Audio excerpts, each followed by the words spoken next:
So to start off, I understand that you're very involved in volunteer work, so could you tell me a little bit about when you started volunteering? I actually started volunteering when I was 9. I was living in housing projects, and in the beginning of the housing projects, that's where they housed all the elders. And then the families were in the back. So I started volunteering at 9 years old, taking out their garbage, sweeping their stairs, going to the store for them. And I actually did that from 9 to 17. And then it ended up turning into a little bit of a business for me, where they would pay me with either money or food to take care of them. So that's how it actually started.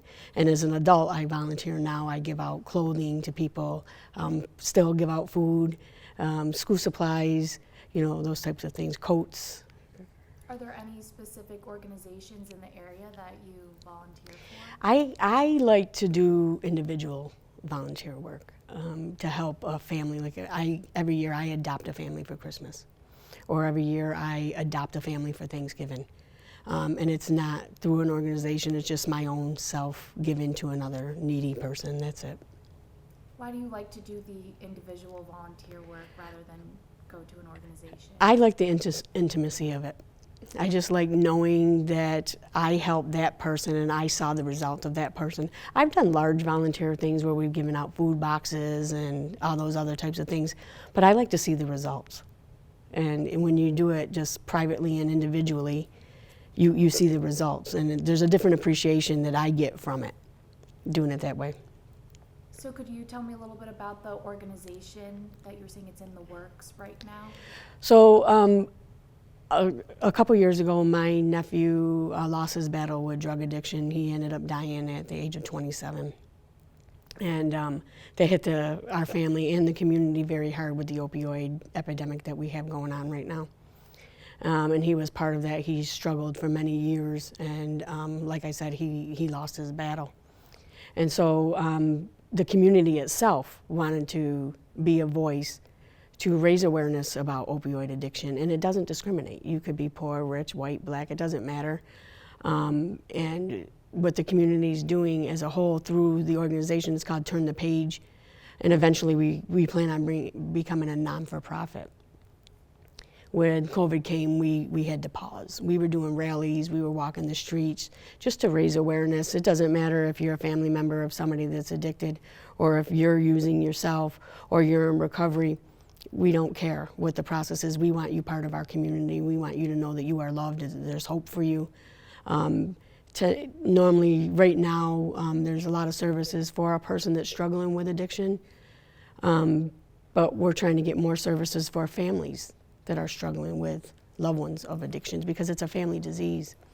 The person that's doing the heroin isn't just affecting that person, it's affecting the whole family, and eventually affects the whole community. So we're just trying to raise awareness, provide support, let people know that we're there for them. Nobody has to be alone through this process. So the organization was paused because of COVID, so is it back? No, we're not back up and running yet. We were in the very beginning phases. We only made it like 3 months in before COVID hit. So we had just developed our board. We were just starting the process to apply for non-for-profit, which is it's a long process. And then we just paused, and we did a few rallies. We picked like high areas of usage in Utica, and a group of us just walked just to raise awareness. We would walk about a mile with our shirts on, and just and actually some people would join us along the walk. Sometimes we would have 50 to 200 people walking with us. Do you think you'll start back up again? Definitely, with that? definitely. Do you know a timeline? I'm hoping maybe by August to at least start all over again, because we'll have to rebuild. And so switching to, I know your nomination said that you have a lot of different certifications. One of them is sign language, so could you tell me a little bit about that? Well, because I'm part of the deaf community, I do wear 2 hearing aids, and I've always wanted to learn sign language. And now where I work, I have like 4 or 5 patients that are deaf, and they require sign language. So they have to bring an interpreter with them. And being a nurse practitioner and serving patients, I like more that one-on-one conversation rather than having somebody else having to interpret for us. So I took classes, and I'm continuing to try to be an interpreter myself, so I can just have a normal conversation, because sign language, to me, deafness isn't a different, it's not a disability, it's a different ability. So I felt like I needed to learn how to communicate with them. So I did take, and I got my certification in it. And I'm also nationally certified nurse practitioner.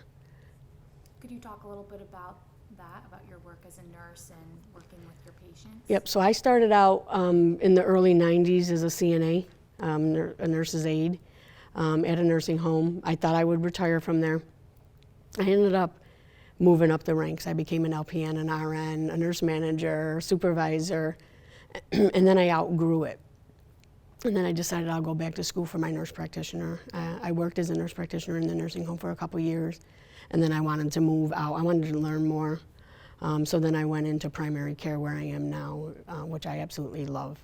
I have a diverse clientele that I serve, from all different cultures, all different sexual orientations, all different education levels, all different beliefs. And I'm a full-time adult nurse practitioner now. I specialize in Hep C. That's another certification that I actually have too. I'm curing, several people in this area with hepatitis, which is a disease that a lot of people just didn't know about, don't even know they have. And we brought treatment to them as well. And to finish off, you kind of touched on this, but why is it so important in your volunteer work and working as a nurse to help those in need, no matter what background or what they're going through? Because I know the struggle. That's why. I know the struggle, and I've been a recipient of somebody helping somebody. When I was younger, my mother used to get our Christmas gifts from, from churches and stuff, because she couldn't afford to buy them for us. When I was in nursing school, a fellow student paid my last semester of tuition because I couldn't afford it. If she didn't pay that for me, I wouldn't be here today, because financial aid ran out. I didn't have the money. I was a single mom. So she paid it for me.